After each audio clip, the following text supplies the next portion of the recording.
Yeah! just in case you want to use it. One guy's seen it, the other guy hasn't. First guy's gonna tell the second guy all about it while they both get drunk.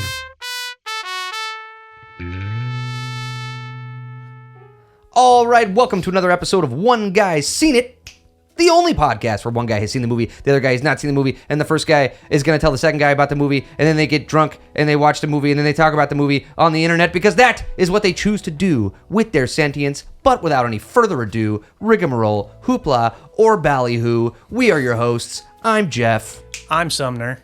And together we are...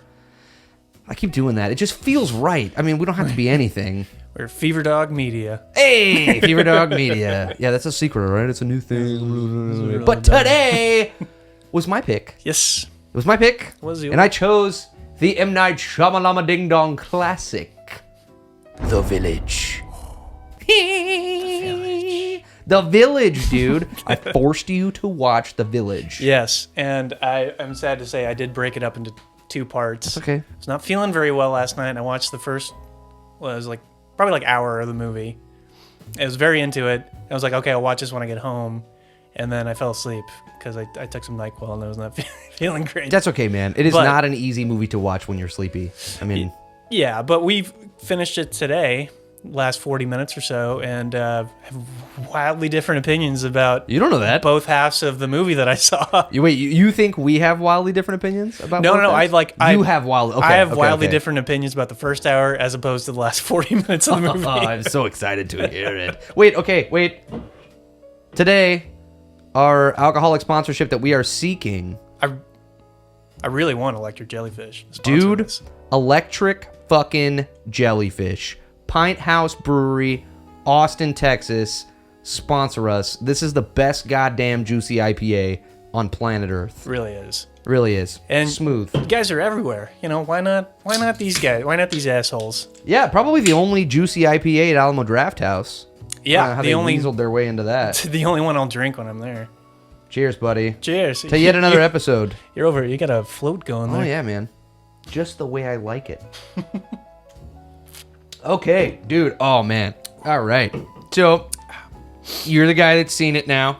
Well, I was the guy that had seen it. Now you have also seen it. I've also seen M. Night Shyamalan Ding Dong's film masterpiece, Resident Evil 4. Major Resident Evil 4 vibes. Major Resident Evil 4. I told you I started replaying it a bit. It's very much like this in Resident Evil Village, which I'm curious.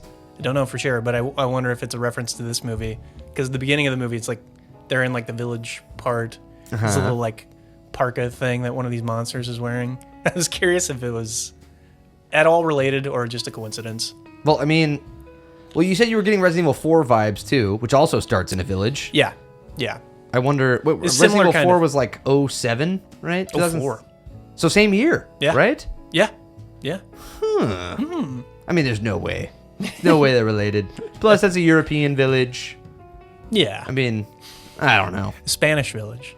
Spanish. That's Europe, isn't it? Yeah, it is Europe. Come on. I'm splitting hairs here. You're splitting hairs. But anyway, The Village. M. Night Shyamalan Ding Dong. I cannot believe you had never seen this movie. Yeah, I told Jeff I had only seen Scary Movie 4. So I only knew The Village through that movie. That's gotta be so weird. I can't think of anything that, like, I saw a spoof of it before I saw the real thing. I can't think of anything else. Yeah, and like Carmen Electra plays Bryce Dallas Howard's part. Really? Yeah. But did Scary Movie 4 spoil any of the plot of this movie? Okay, good. They randomly come across it, but I knew nothing beyond the jokes of like Carmen Electra running into like a tree trunk, and then what and shit like that because she's blind. Oh, got it. They made all the blind jokes they could in that movie. Okay, overall thoughts. I have so many opinions about this movie. I'm so excited to fucking talk about it. I can't believe you hadn't seen it. Yeah. Okay, overall thoughts. Or fuck, I don't even know where to start. What a twist! What a twist! Sorry. There was like 3 twists in there at the last hour of the movie. You thought there was just gonna be one big one, but there was a couple. There was a big one, and then there was a couple of little ones, and then there was another big one. Yeah, that was.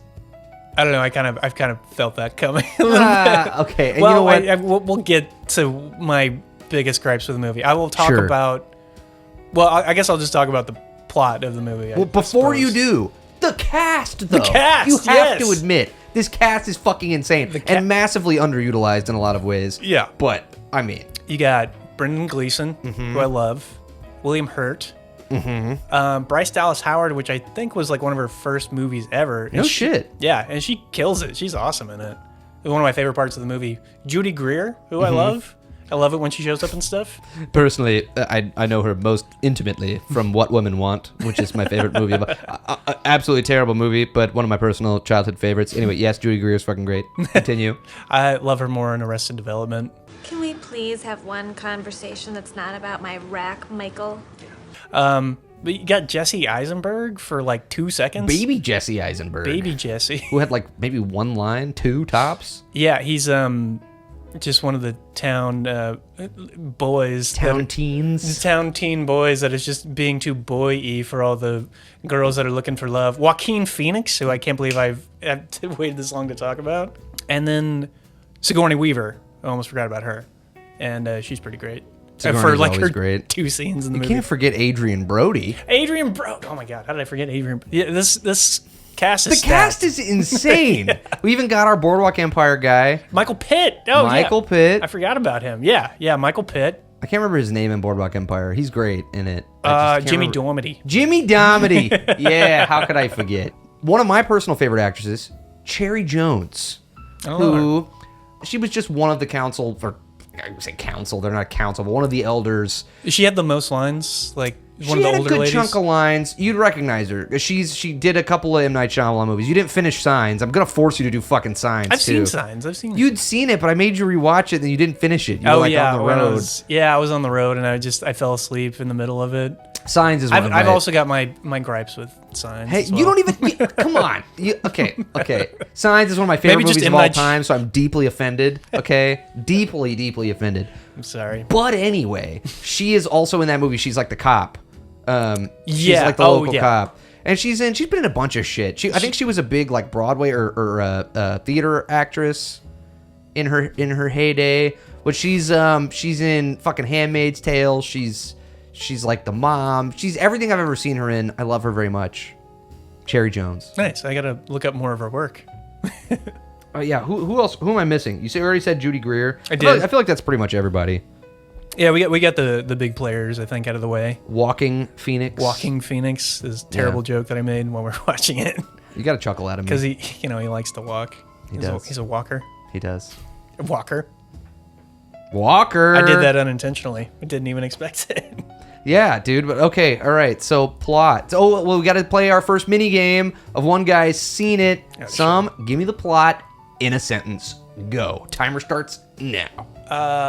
There's a village in this Sorry.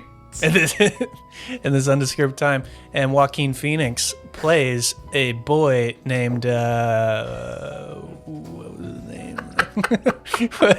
It's a young boy. He's supposed to be young. Joaquin Phoenix playing a young man in anything. He always looks like he's like 50 in every movie. I feel I've like seen. he's not supposed to be that young. He looks like he could be in like his But he early doesn't even to look like- mid-20s. He doesn't even look like he's that. He looks like he's 45. He's like, and he's just staring. He's like, I love you more than the sun and the moon together.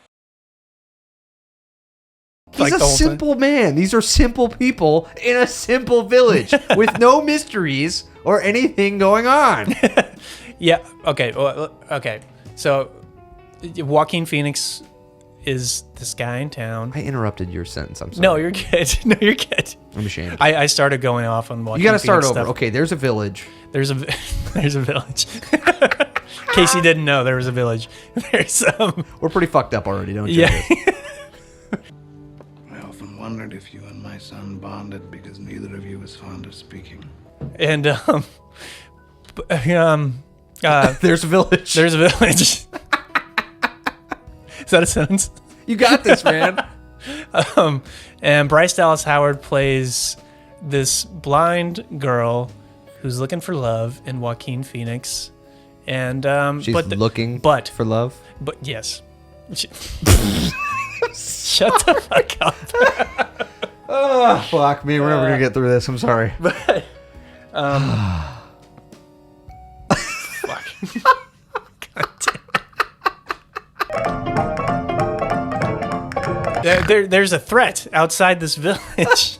Okay. And nobody can leave, and nobody knows why, but the elders know why. And there's these mysterious hog people that... No, you had a great name for them. You called called the them... javelinas? No. Yeah, javelinas, but you called them robed goblins. Robed goblins. Robed goblins. I thought that was fucking great. These swarming legions of robed goblins that keep everybody trapped. They have a delicate truce within the town. Mm-hmm. They don't fuck with them. They don't fuck with them. But nobody goes into the woods. And everybody lives peacefully. But they can't get things like medicine. This is way longer than one sentence. But they can't get things like medicine. And a tragic event occurs. And someone must go get medicine for someone. Very nice. Clap it up for some. Yay! I got my stock applause sound effect that I'm gonna use. Yes, please do. And yeah, I mean that's pretty much the movie in a mud shell. In a nutshell. In a mutt shell. In a mud shell. In a mud shell. There's a lot of mud in this movie. There's a lot of mud. Some good mud. Yeah, it's very fecal colored. Like most mud is. But Hey, you have to admit though, this is a movie. It's very movie-y. it is a movie. Very shot on filmy and movie-y. I would hate to see the version of this that M. Night Shyamalan did on Netflix. Like if they were like, I'm just imagining like a lower budget, like two people you might have known, and just way worse acting. Right. Because that's the only thing carrying this movie. Because I mean, the script is actually the dialogue is not that bad comparatively to other M. Night Shyamalan movies. I will say. Plan on murdering me in my sleep? What? No. I'm really glad that you brought this up because this is something we talked about during Megalopolis, which drove me so fucking crazy about that movie. And something that this movie did really well. And I feel like this should just be a basic... And maybe most movies do this fine. And it was just something that Megalopolis just couldn't quite get right. Yeah. But like if you're going to have a cool little unique period piece world or universe, right? Like, and you decide you want to kind of have the people or the characters have their own kind of little language, whether it's like their own little version of English or whatever, just be consistent with it. Yeah. Just write consistently with it. Yeah. Like pick a thing and stick with it. Yeah. And I love what they do in this. It's this sort of proto late 19th century, but not really. And it's cool because like I feel like if you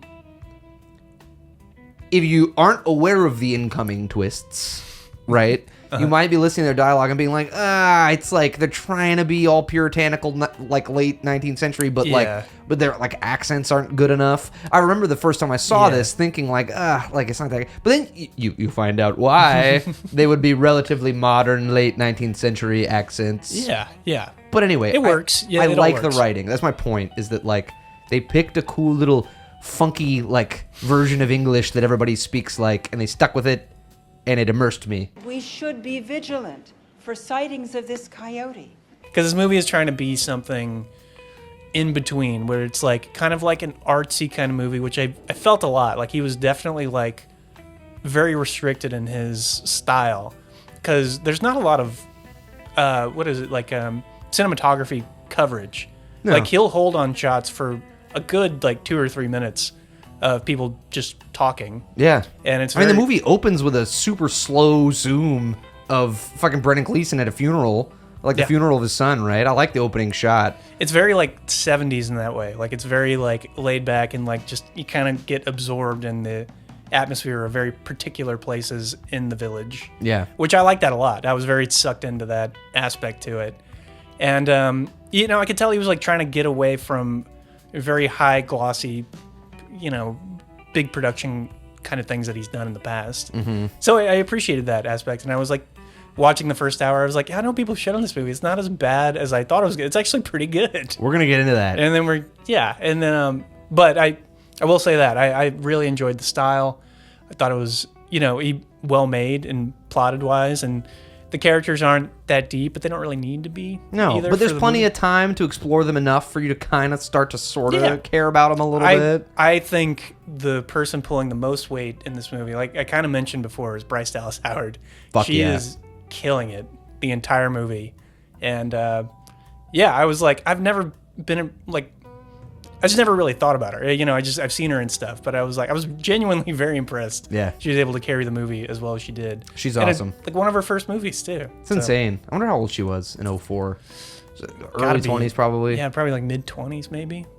But, Well, here, let's start hauling ass through the plot. Okay. There's a couple of funny things that like caught my attention. So like, the movie opens with this funeral of this young boy, and you get to know the village, right? And one of the first things that you see is these girls like they see a red flower that sprouts up near their house. They're like sweeping their front porch. Oh, yeah. And they immediately bury it. You're like, what the fuck's going on with that? And you slowly come to learn that red is the bad color.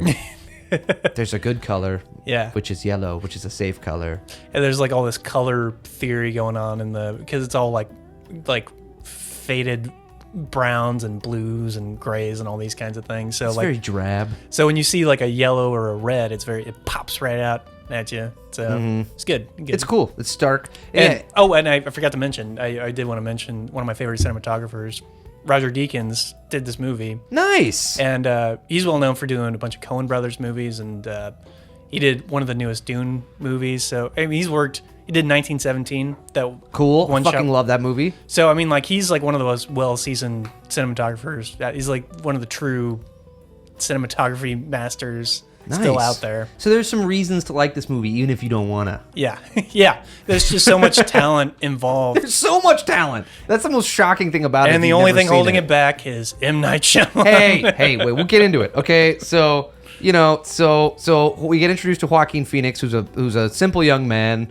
Yeah. who wants to fucking push the edges, the envelope. He wants to go into the woods. He wants to go to the towns, the outer towns. He wants to try to find some medicine to heal. I forget, like a boy who's sick in town, somebody's son. Yeah. Or something. I've seen it like 5 times. I can't remember why he's initially it's- looking for medicine. It's right after Brendan Gleeson's son dies, and then I think he just like kind of had enough with people just dying of stupid reasons, and I think he's like, I have to go do something. I can't remember if there's a specific reason he has to, but he's like, I just need to go try to make this a better community because you guys the elders are obviously not doing any of this stuff. He's too polite to say that, but that's kind of like his vibe. He's like, Yeah. this is fucked up. I ask permission to cross into the Forbidden Woods. I will gather new medicines, and I will return. But anyway, yes. So we find out very, very early that Judy Greer's character I love this scene has a so crush much. I love on that scene. Joaquin Phoenix, and there are a couple of my favorite lines in the movie. Yeah. Are in this. It's like when she's like trying to explain to her dad, who is the sister of Bryce Dallas Howard. Yes. She's Bryce's sister, right? So she's trying to explain to her dad, which I gotta point out, what's this actor's name? The guy who's like the head dude in town. William Hurt? William Hurt, thank you. That's her dad, right? Is her dad. It's Okay. both the sisters' dads. I just was getting major Jeff Bridges vibes from him the whole time. Absolutely. Like, yeah. so I'm not super familiar with other movies that he's been in, but I was just like, Yeah. this should have been Jeff Bridges in the back Oh, of I my could have mind. seen that. Yeah. Like- Actually, I would have liked. William Hurt is great. I mean, he's a Like, very. what other shit has he been in? Did you ever see A History of Violence? He's got kind of a small with, part in that. with Aragorn? Yeah. With fucking Vigo? Yeah. He's in that. He was in this movie with Albert Brooks in the late '80s called Broadcast News. He's really great in that. He's really great at doing that like stoic leading man, but also kind of charming, but you don't know why kind of Sure. thing. But yeah, he's interesting because like in an M. Night Shyamalan movie where everybody is talking like that, he's almost just kind of a nothing kind of character in it. I feel bad. I don't want to disrespect him. No, I love I it. just- He's since passed away a couple of years bummer. ago. Great. Some kind of cancer. I can't remember what. But yeah, he's a great actor. If but, he's so great, why is he dead? I'm sorry. Fucking Simpsons. Okay. I love that clip. I will use it. God damn it. But I mean, like there are actors that fit in particular kinds of styles. Like if we think about Jack Nicholson and like The Shining or something like that, where Kubrick has this very like reserved directorial style with actors where everybody kind of talks normally and like but adding Jack Nicholson into the mix is just wild, chaotic kind of actor. It really adds an element to the movie that wouldn't be there without him. Whereas like in an M. Night Shyamalan movie, if everybody's talking all this stoic, you kind of need like a Nicolas Cage to just kind of like burst out and be like, I'm going to do my own. I don't give a fuck what your vision is. I mean, you could argue we get a little bit of that from Adrian Brody's character. Yeah. Two-time Oscar winner Adrian Brody. We'll get to him, okay? So Judy Greer, right? She has a crush on Joaquin Phoenix, and she has this line that I fucking love. She says, he's not like other boys, Papa. Papa, he doesn't joke or bounce about. No, he certainly does not. Bounce about. Bounce about? He doesn't joke or bounce about. I just want to make them all fucking Scottish. I wish they had Irish accents. It'd be so good. He doesn't bounce about. But I love his He doesn't drink the Guinness. He doesn't drink the Guinness and bounce about. But he has this fucking like response to her that I love so much. He's like, "Girl, do not tell anyone else about your burstings." I love that line too. I was like, all I could think about was, "I'll fucking burst I'll you. fucking burst you." Hagrid, you're pushing me over the fucking line. That's such a vivid imagery, though. It's like you're bursting out of your vagina. Stop! It's embarrassing. Your burstings. It's so fucking weird. Anyway, that's one of my favorite lines of the movie. That's so good. And you get one of the greatest cutaways, maybe the only cutaway in the movie, where she like confesses her love to Joaquin Phoenix in his face. It's one of the funniest things. And she's like being like, and I know, and she's kind of insane because she just like, apparently she does this to a lot of other guys in the camp. She's like, I'm in love with them. He's like, well, have you talked to them? He's like, no. No. But I just know I wanted your blessing to have a crush on them, Papa. Yeah, and then she goes and confesses everything. And Joaquin Phoenix is like, and she's like, and I love you, and their love will blossom and everything. And then it just hard cuts to her crying on the bed with her mother, like, ah! Yeah, so we find out that is because Joaquin Phoenix has a little crush. Little crush on Bryce Dallas Howard's character, Ivy. Who wouldn't? Yeah. Ivy. Yeah, they're Ivy and what's his name?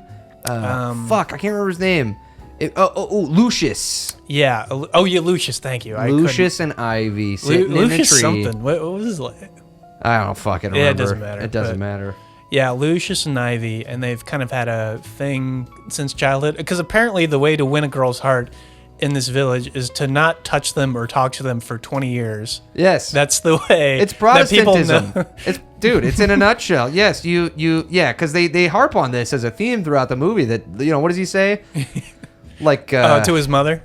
Yeah, he's like, no one knows if you don't do something and people, if you don't do something you want to do, and people know that you don't want to do. I can't fucking remember. Yeah, I know what you're talking about though, because even say it like 4 times. Because I remember hearing that line. I'm like, that's so fucking stupid. Even Sigourney Weaver, like her character says, like, I don't know what you're talking about, dude.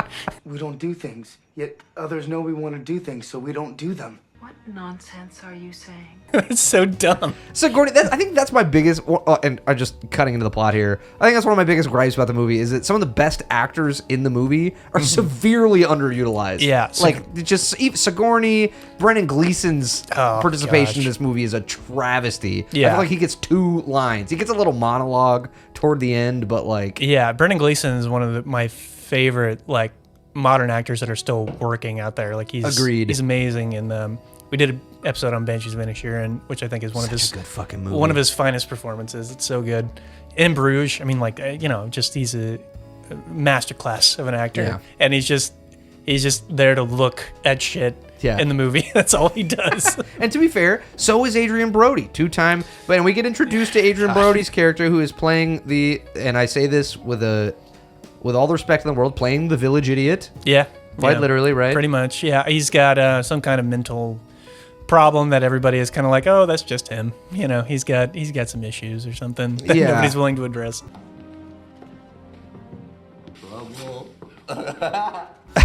In the oh my god, in the words of the eternal Kirk Lazarus, circa Tropic Thunder. I don't even have to say the it. line. I don't even have to say it. We're not gonna say it.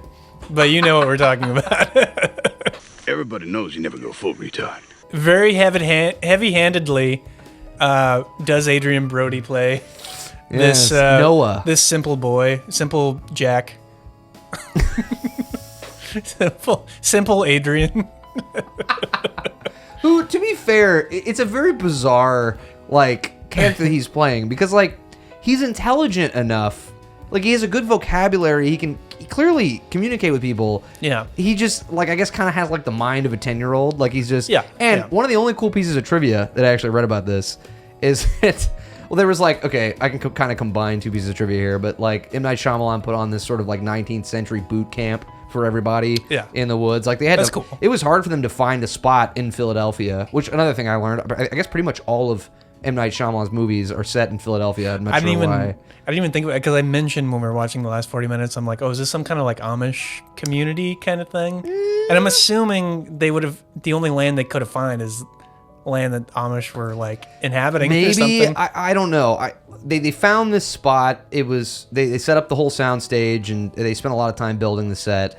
They had this like boot camp where they all, like everybody in the cast kind of lived together in this basically Amish village for like a couple weeks to like get in the zone. Yeah. And apparently throughout that whole time, Adrian Brody was, I guess you could call it method acting. Oh, no. But he was like, he was like breaking into the kitchen and stealing food and like just going full like like Full anarchy. Yeah, full God. character. He was like, you know, knocking shit over on set, just trying to just cause a ruckus. What's up, dog? I can imagine everybody on set was just like, Jesus fucking Christ, Yeah. dude. There's a time and a place. You're just trying to get this shit done, man. Yeah, that's like that thing with Jared Leto and Suicide Squad. Did you ever hear about his method acting for that? No.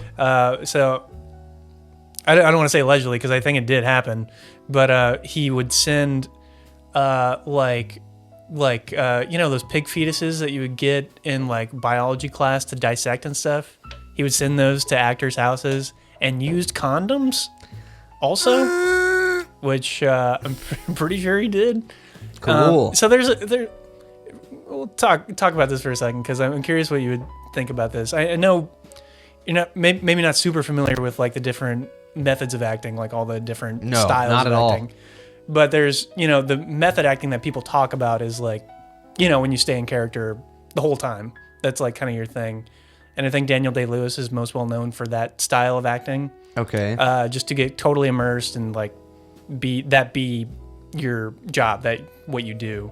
Like dusk till dawn, like that's what you do for Sure. however long you're shooting the movie. And there's a point where I appreciate the artistry of it because I think Daniel Day-Lewis does it well. Like he gets in character, does things, but he's never obnoxious about it from the stories that I've heard.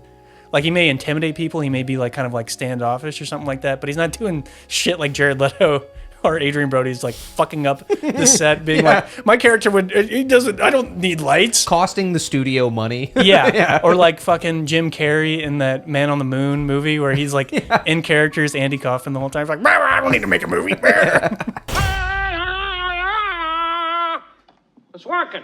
So it's like, there's a level of the artistry that I appreciate, but people like that give it a bad name Right. when they're just assholes. Yeah. For no reason. Yeah, and they get an excuse to be it because, you know, they're fucking, you know.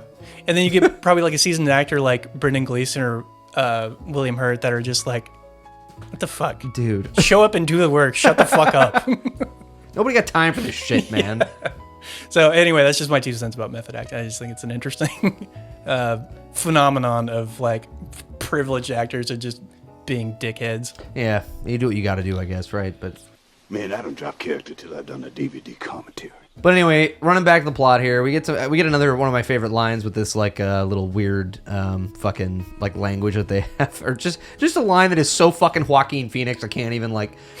So Sigourney Weaver, who plays his mother, is like telling him about how his father died in the towns or whatever. Yeah. And I guess to get him to calm down because he keeps going in front of the elders and being like, I want to go outside of town, and she's telling him about his dad. And he's like, why have you told me this blackness? Or something like that. I was like, damn, I'm fucking, like, I'm stealing that. Why did you tell me this blackness? Why did you tell me this blackness? Lucius keeps trying to venture off into the woods, and one day he kind of like crosses too far, and as what seems to be a response from the cloaked goblins, they fucking start storming the town. Right, everybody gets in their shelters. Shanties. And their shanty shelters.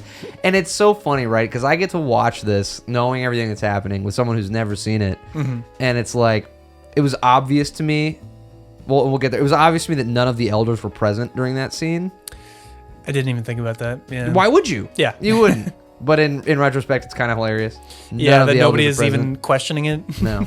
And they end up like doing some like red marks on the doors, and they leave a fucking... It's very like Scarlet Letter, like it's something out of the Bible. Is that right?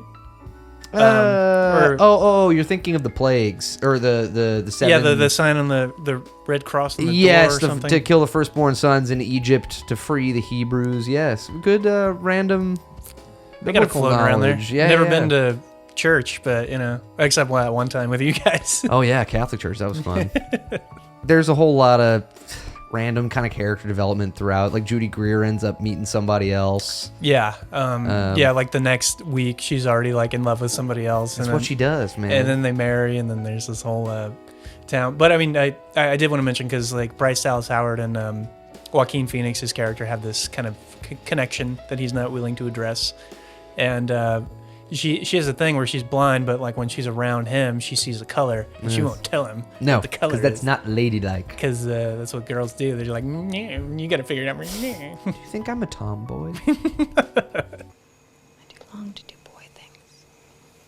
She does all the talking. Yeah, she longs to. Well, yeah, because you get the wedding, right, and that's the first sexual tension that you get between Sigourney Weaver's character and William Hurt, which is weird that's even in the movie because it's so underdeveloped. Because I didn't even know he had a wife. No, until later. Not really until like she chastises him for wanting to let their daughter go. But yeah, that feels like an underdeveloped plot point. Is sort of I think the whole point of him clearly having these feelings toward Sigourney Weaver's character, and who is it that has an inkling of it? Who is it that recognizes Joaquin it? Phoenix. Oh, He tells his mom, because he says a whole fucking stupid line. Yeah. About, like, yeah. Nobody says what they really want to say, but they say it with doing nothing. Or by doing nothing, yeah. He never touches you, mother. He never touches you, so he's clearly in love with you. Right. That's what I would do. That's how I get the bitches around the village. Yeah, but so at the wedding, you get this intimate moment where she realizes, oh my God, like my son's right. Like he totally wants me. Yeah. And which is very toxic. Yeah. Being like, oh, he's not acknowledging me at all. He must love me. Yeah. Yeah. But and that's what I was saying is that, like, I feel like the whole point of that romance or lack of a romance is just to show that William Hurt's character is a lover, like he's willing to sacrifice the good of the village for love. There's some lines that kind of come into play later, but I feel like, anyway. It would have made more sense if he was, like, starting to lose faith in the idea of the village, and his wife was, like, very, like, no, you can't think that way. She's, like, very evangelical about it.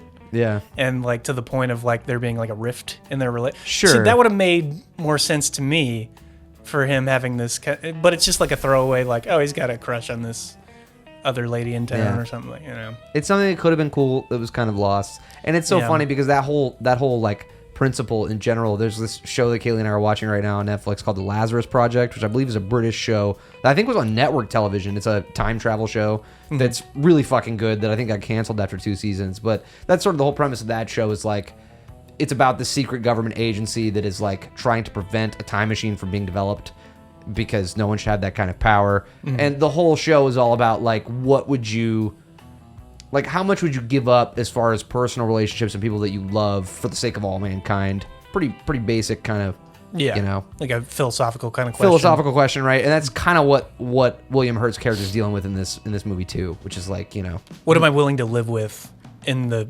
pursuit of this perfection of this village idea? Yeah.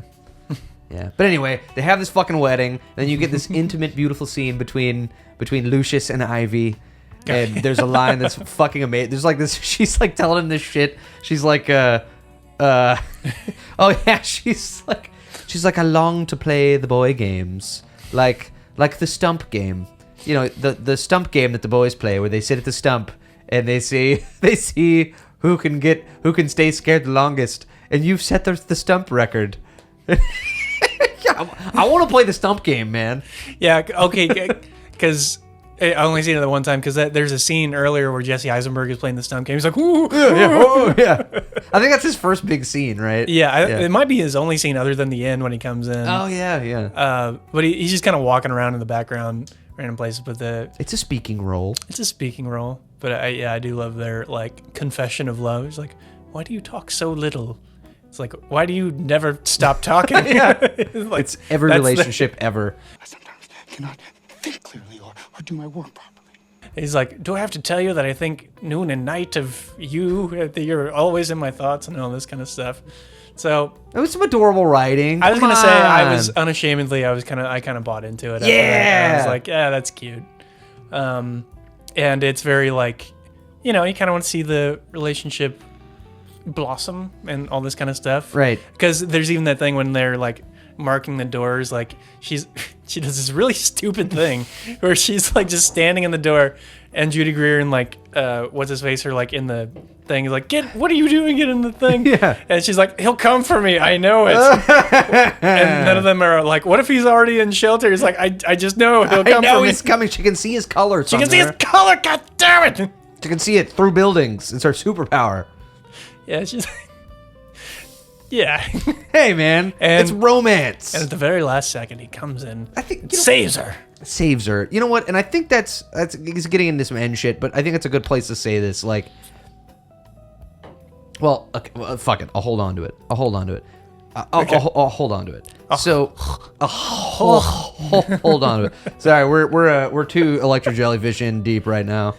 Some rambling occurring, but I'm sorry.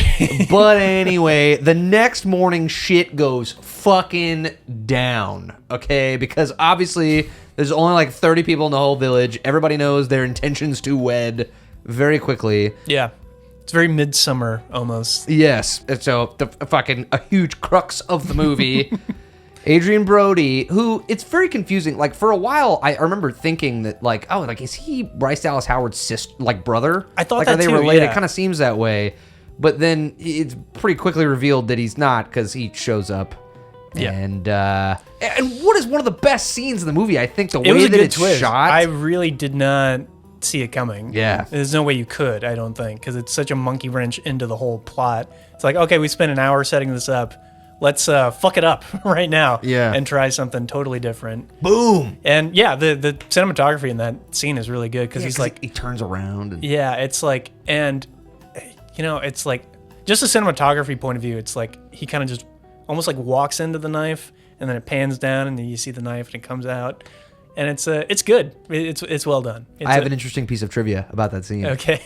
So, they intentionally removed the sound of the knife entering his stomach to keep the movie PG-13.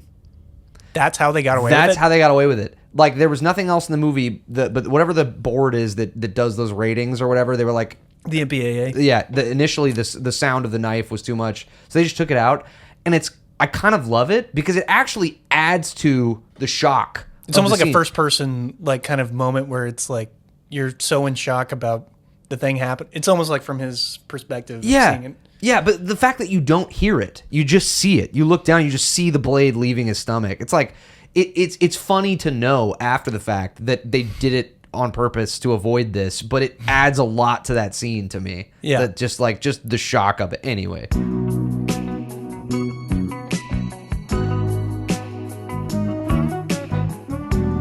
I watched this documentary on the MPAA and like how they do their ratings and all that kind of thing.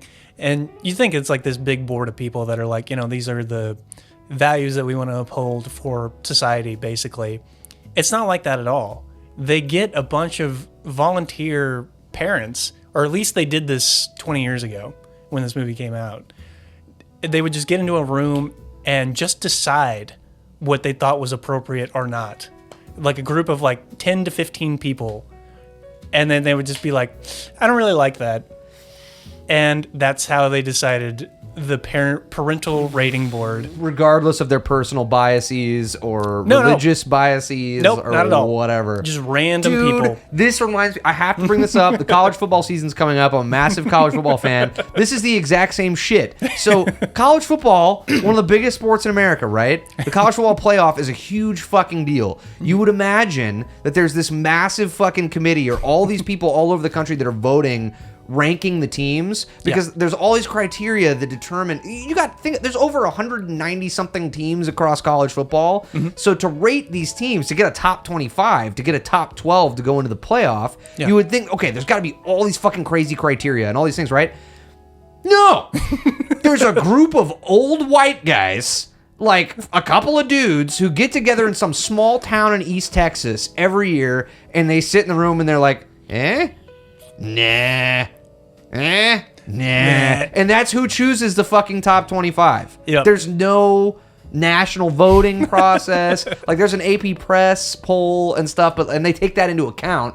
Yep. But it's just these fucking dudes, and they get to decide the fate of. Anyway, it's the same shit. Yeah. Makes you wonder how many processes like that around the world are governed by a few old white men in a creepy room somewhere. Anyway. Yeah, it's totally ridiculous. Sorry, you can cut all the shit out. No, it's okay. No, I'm interested in all that kind of thing because it's just like the fate of like in that situation, like the fate of a team kind of rides on their ranking, because if they're ranked too high, they get placed into a different bracket. If they're ranked too low, they're not given a chance to do certain things. But it's the same with movies. Like, a movie that should be PG-13 by all accounts. There's so many movies like that are only rated R for like one scene, right? Basically, and you got to think about it logically. Like, as like, we have to have the certain set of criteria, sure, but there is a line between like, are we really depriving an audience of potentially 13-year-olds from having a mature moment? Yeah. And like having to experience something that is their parents are uncomfortable with, not necessarily the 13-year-olds. Right. It's ridiculous. It's for the sake of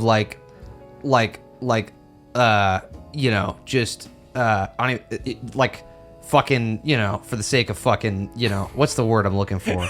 like vague moral, pseudo traditional Christian values. Yeah. That have somehow endured I never in the land of the free. I never thought this would be the podcast I'd bring it up on, but there is a thing with the old system, and I might cut all this out, but we probably should. No reason to alienate our viewers. But this old system in Hollywood called the Hays Code, which was established in like the mid 1930s or something like that. Not to give you a history lesson.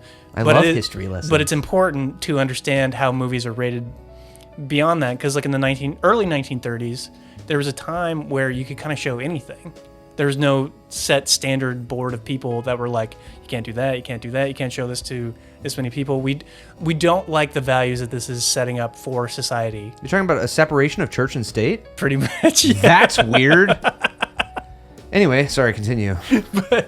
But it was this system that was incorporated to uphold the Christian moral values of society in the mid-1930s, and it stayed around until the mid-1960s. So the system basically said, like, even like a couple couldn't be seen underneath the covers in the same bed. It was shit like that. You couldn't show a toilet, couldn't show women in, questionable attire, any kind of things like that, questionable sexual relationships that two characters might have had, cheating on spouses. It always had to come around the corner that like, that's wrong what you're doing, you have to pay for your consequences. And yeah, I mean, like, for an audience to enjoy, I can get behind that, but to mandate that as a necessary standard for art that was just the standard until like the late 70s, and then it just fucking exploded and crazy shit started coming out. Thank God. Really like innovative, crazy, like, young kids being like, this is fucking stupid.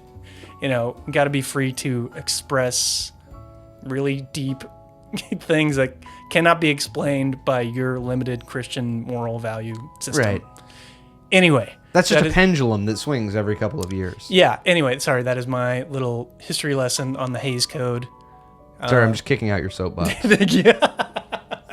Anyway, that's for you guys. No, it's a good thing for people to know about and think about.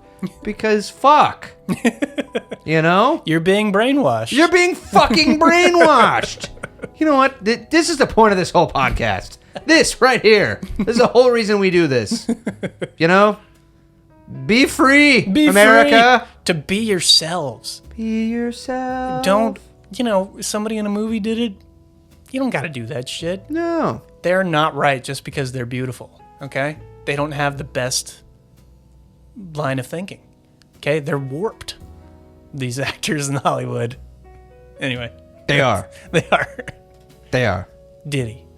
But anyway, all right, so we get our first big M. Night Shyamalan ding dong what a twist moment. What a twist. When, long story super shiggity short, you get a situation where Bryce Dallas Howard wants to go find medicines for her stabbed love. Yes. Who, one of my few gripes about this movie, who, in this scene, he is stabbed in the gut with a fucking 6-inch blade and then is stabbed repeatedly in the torso as the camera cuts away. We're talking about multiple vital organ midsection vital organ stabbings. Somehow, Joaquin survives.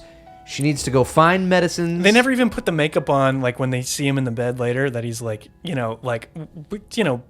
white or moments from death. He just looks like he's fine. He looks like he's just gonna sleep, and everybody's like, it's just a little touch.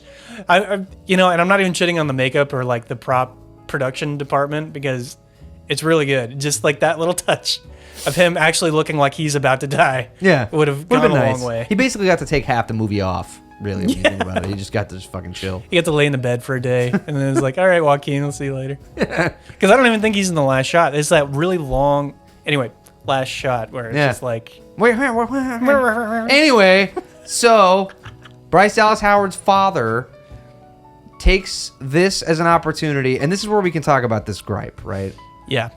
To tell her what's really going on in the town. He leads her to the shed that must not be named, which is where they hide all of their what a twist costumes that they wear to terrorize the town in order to keep anyone from leaving. Yeah. Okay. The fear-mongering. The fear-mongering, yes. Keep everybody in their place.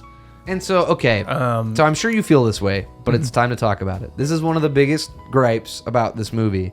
Yeah. Is that this twist is revealed much too early in the film, which is exactly what you literally shouted the moment you realized it. Because you were like, we still have fucking 40 minutes left of this movie. And it's not the only twist, to be fair. No, but I mean, like, it's one when that's revealed. It's logically, I mean, not necessarily logically, but like, you're like, are they just like trying to keep everybody from being in the modernized world? It's like, immediately you go to, the secondary twist. Once you learn that information, you got to have that be like almost immediately after that you learn that is her like on the street with the police officer. You weren't thinking about a modernized world yet. It takes a while till you get there. No, I mean, not in that particular moment, but like not too long after that, I think I told you, I was like, are they just like some weird like evangelical Amish community in the middle of nowhere? And like, it came to me pretty quickly. Hey, and to M. Night Shyamalan's credit,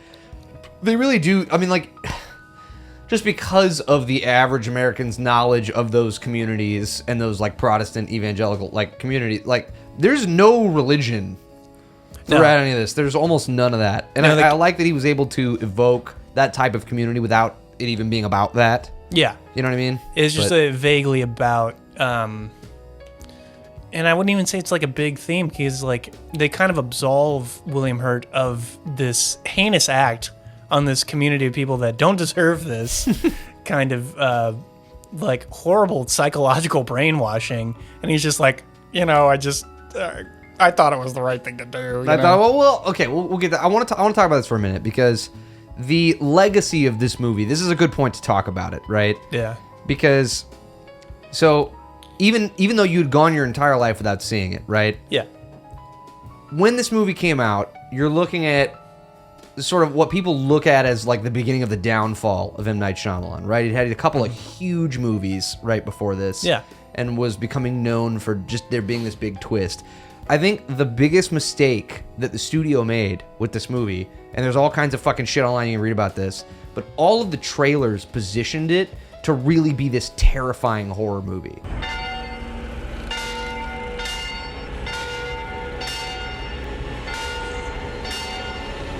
Yeah. And it just isn't that. It's not really that at like, all. it's just like a gothic romance. It's and not like if even you that. look at it like that, It's hardly a thriller.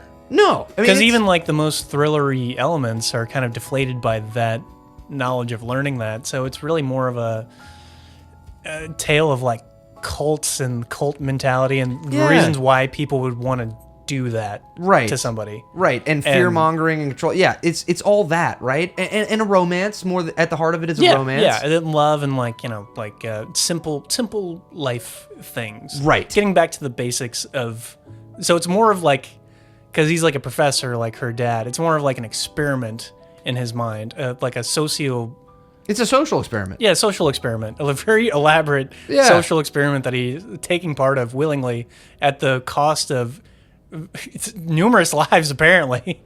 Very young children that all these people have been brainwashed enough to believe. Everybody's on board. Hey, everybody in the town's on board. Yeah, and he's conscientious enough to be like, we can call it quits now. But I mean, like, this is good for us, Like at the very end, it's fucked up. It's so fucked up. You're jumping all over the I am place, jumping. man. It's okay though. I mean, like, you can wrap up the last 40 minutes of the movie pretty quickly. But Yeah. my point is, like, so much of the backlash around this movie when it came out was that people felt duped. Like, they thought it was going to be this crazy thriller horror movie, and it was not that. It was never that. It was not designed. So I almost blame the studio. I blame whoever was making the trailers, whoever was doing the marketing. Yeah. They thought they had to make it this big fucking horror deal, and it was just not that. So I think people felt duped. But what's awesome is that over the last 20 years, it has found a resurgence, a cult resurgence, where people can watch the movie aside from the M. Night Shyamalan heyday hype and the birth of his fall from grace, or however people look at it, and just be like, oh, this movie just is a thing, and it's fine. Well, like what it is. No, it's, and like I'm shitting on it a lot, but it's not a bad movie. I wouldn't, because I read a review, or the first two paragraphs of a review from Roger Ebert last night, which he gave I think 6 cents, 3.5 stars, then he gave Signs 4 stars, which I was very surprised about. And then he gave The Village 1 star. He's like, man, this movie, what the fuck, M. Night Shyamalan. It's on He's like, his I'm not gonna list. give you spoilers, but he's like, you don't even need them. He's like, you'll figure it out. So that was one of the other trivia. There's not much trivia about this movie, but that was one of the other things. It is on Roger Ebert's list of 150 worst movies of all time. I feel like it does not deserve that. That's ridiculous. Thank you. That's completely ridiculous. I feel like he was M. Night Shyamalan out, and he probably had a lot to do with the hype in general. The hype in general, and also the perceived downfall. Yeah. Yeah, Ebert's an interesting figure in the film world because he's the champion of a lot of these indie cult classic, but he's also, like in M. Night Shyamalan's case, he's a big champion of their early work, and when they kind of deviate or don't deviate enough to his liking, he just shits on them. It's such bullshit. It's the same thing people do to bands. Like, you have to evolve as a creative. You have to try new shit. And I love Ebert. I love he really well written reviews, but he's got blind spots for sure. He's not, he's a human being. He's one person, but man, he ran the gamut of what is or isn't good for a very long time. Way too long. Yeah. Yeah, but anyway, I'm glad. Anyway, sorry. Well, we can haul ass to the rest of the plot, right? So he reveals to her that it's all been a farce and sends her off into the woods with a couple of bodyguards. To be fair, he's a good enough dad to not let his fucking blind daughter walk through the woods alone. I thought that was going to happen, and I was like, that's so fucking stupid. Even though he does declare multiple times that she is more than capable of handling herself better than anybody else in the village alone in the woods. But anyway, sends a couple of bodyguards with her, two of the aforementioned actors that we love so Michael much. Pitt and then the other guy, Fran something. Who very quickly fucking bail on her ass. He's like the scrotums that they are. Okay? They're like, you're blind. They're not going to kill you. We gotta, we're going to die if we stay out here. See, and I was telling Jeff, because when this happened, because I was like, this would be a really intense moment if she was like a blind girl all alone in the woods with these creatures just going around. But even before this happens, we know that it's bullshit. It was too early. It's such a simple thing that I really could have moved this movie from okay territory into great territory. Yeah, was just hanging on to that until she had you don't have to gotten- blow your wad that early. Just a simple case of blowing your wad. Yeah. Like, he could have held on to that until she got all the way through the woods and got to the fucking outside. Because think about those twists in a row. Think about what she finds. Okay, very quickly. You get a great kind of horror scene after... And maybe the reason for the pacing of it, right, is for that big confrontation with the hooded creature while she's in the woods, where you think, oh, wait, what the fuck? Maybe they really are real, and blah, blah, blah. And it turns out that it's just fucking Adrian Brody, who stole a costume. That was... You get a little shitty boss fight. So dumb. It's so dumb. So dumb. And it's like, I feel like that's the sacrifice that Shyamalan made, which was like, I want to fool you into I want like, you to are think they're they? not Are they? real. I want an are they, aren't they? Yeah. If he'd have just been able to let that concept go Yeah. and just held on to it and not shown you who fell into the pit until she's reached the outside and learned that it's modern times. Yeah, you have to. That's such a bombshell moment that you have to hold on to with dear life. Yeah. Until the very end. Yeah. The last 10 minutes of the movie, you have to hold on to that. Yeah, because you're outside like, of that, what the fuck? Outside of that, audiences just sit there for another 40 minutes feeling duped. Yeah, I was like, what? This is fucking. I don't feel anything. Yeah. It's like she's gonna find out whatever other twist is coming my way, and it's just like, I don't know. I really don't know what he was thinking in that moment, because it's like the twist in The Sixth Sense, the last 2 minutes of the movie, it's revealed. That's how you do a twist. Yeah. You'd think he'd know. The big Shyamalan twist, and he fucked it up, and like everything that he's associated with. But can you blame him? Because probably in his mind, he's like, everybody's going to be expecting a twist in the final 2 minutes. What if I give them a twist midway through? And then a couple more twists. And then I don't know what to do after this. So she just walks around the woods for another 20 minutes. And then this thing comes up, but you're like, okay, that's probably not what I think it is. Yeah. Because it's already revealed to me that it's not a pig monster. So... yeah, the more I talk about it, the dumber and dumber it gets. But just let all that go. Let yourself be in the moment with what should have been. Because it's a great concept. There's so much that I loved about it. He did everything right. He did everything right with the cast. And it's clear how big of a star he was at the time, that he was able to wrangle this cast in the first place. If it had just been re-edited, it could have been a really great movie. Like, that's really, like, the extent... Because the writing is good enough, like, the entire time. The acting's good enough. Directing is solid. Cinematography is great. If it had just been recut with, like, a different ending, like we talked about, it would have been a very different reaction, I think. Yeah.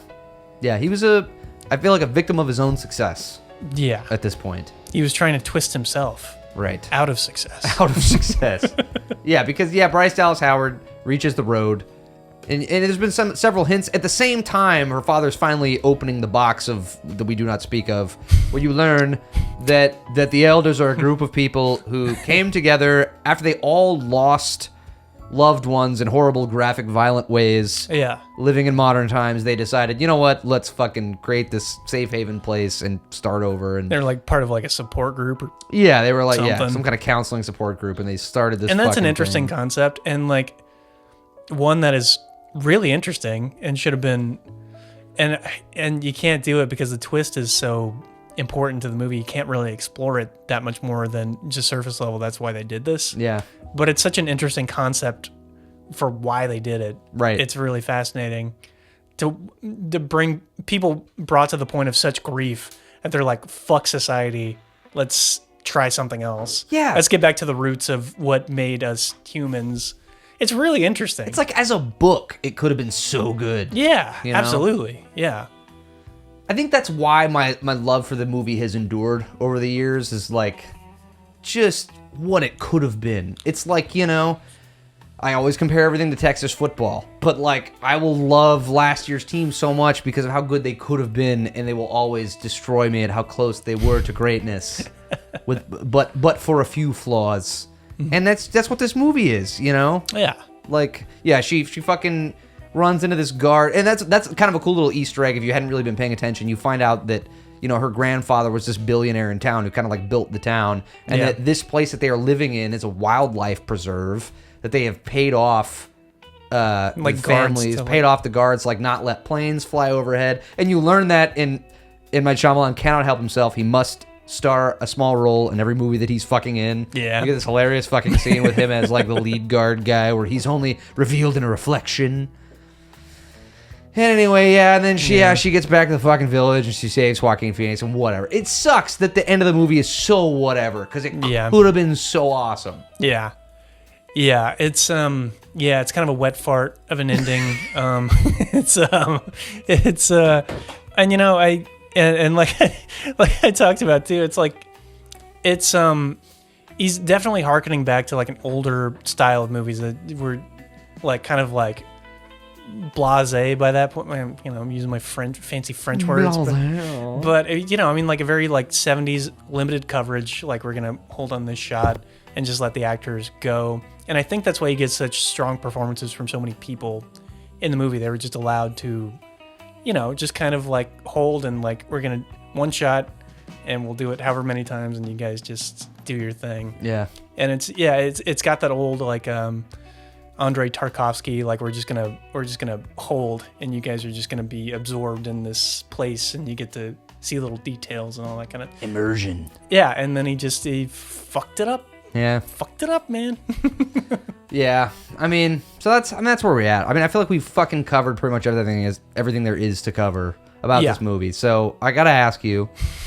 Now, you already know, I love this movie, but it's sentimental reasons, but don't let that cloud your judgment. Give me your rating. On this podcast, we do a scale of 1 to 5 drinks that you might need to enjoy this movie. What's your rating, brother man? I'd say 4 tall boy electric jellyfish will get you through. Well, and that's not necessarily in a good way, right? Not necessarily. And that's the thing. Like I told you too, it was interesting to watch this in 2 halves because when I stopped and like the first hour, like I stopped right when Joaquin Phoenix got stabbed. And then the crux of the movie. And I was like, okay, I got to go home. I'll finish this. And then I went home and fell asleep because I was feeling like shit. And then I finished it today. 2 totally different movies in my brain. Because I loved the first hour of the movie. I thought it was really well done. I was really into it. And then it just the last 40 minutes are so boring. That sucks. Because of that. And because of what your expectations are by that point, which is of greatness. Yeah. And to be fair, I kind of knew the reception this movie had, so I was not expecting a lot going in. And I was pleasantly surprised by the first hour of this movie. I was like, this is actually pretty good. I don't know what people are talking about. And then, and then it all came crashing down. And it's so kind of meh that it kind of ruins the first part of the movie. Yeah. Which is, that's a feat unto its own, to be able to ruin all the goodwill you've created. One of the most consensus general meh movies of all time. Yeah, and it should have been really good. And like I said, I like a different editor being like, no, this doesn't work. We got to do something else. We got to get Brick Mason in there, the apprentice film editor. Yeah, Brick. You should have been on your shit, Brick. Hey, what's up, Brick? You got to be still alive out there somewhere. Love your work. You really should have spoke up, I think. I think you could have made this into something that it wasn't. You could have. And you know what? It's my time. It's my time for my rating. Yeah, what is your 5 rating? full drinks in all the best ways, dude. Wait, you're not tricking me, are you? I have the ability to look past the pedantic, shallow vision of a director and what this movie should have been. The pedantic, shallow vision of a director. Yes. I love that. Thank you. This movie is shallow and pedantic. Shallow and pedantic.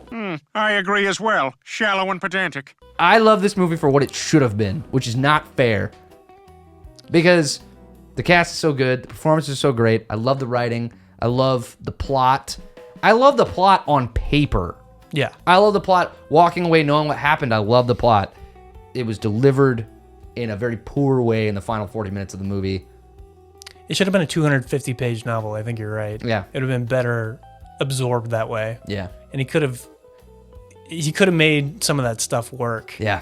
in a because like you could be able to do it like in those chapters of her in the woods, knowing all the stuff that we know now. Is like, is she even going to be able to make it? Whereas in a movie, for some reason, it's just never a question in your mind. No. That like, oh, she's fine. Yeah, she's going to get there. It just ruins all the tension. Yeah.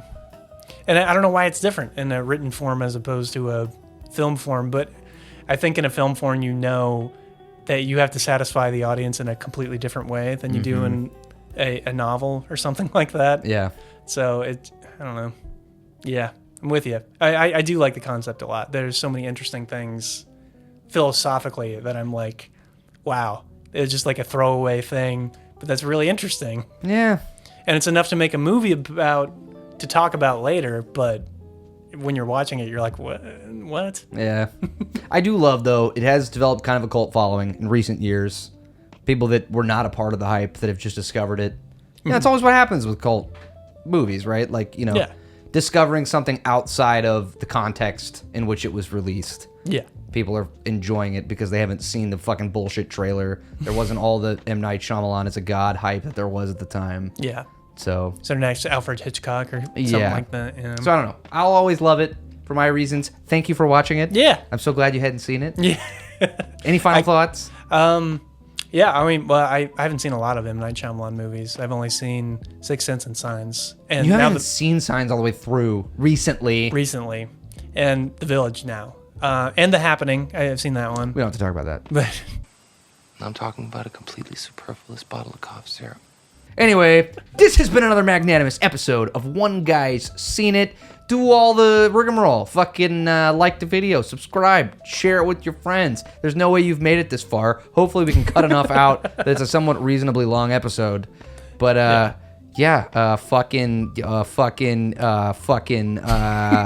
fuck. Remember, every M. Night Shyamalan is better with, you know, these big, tall drinks of beverage in your gullet. Sting yourself with some jellyfish. Please sponsor us. We have no money. Thank you. One guy's seen it, the other guy hasn't. First guy's gonna tell the second guy all about it while they both get drunk.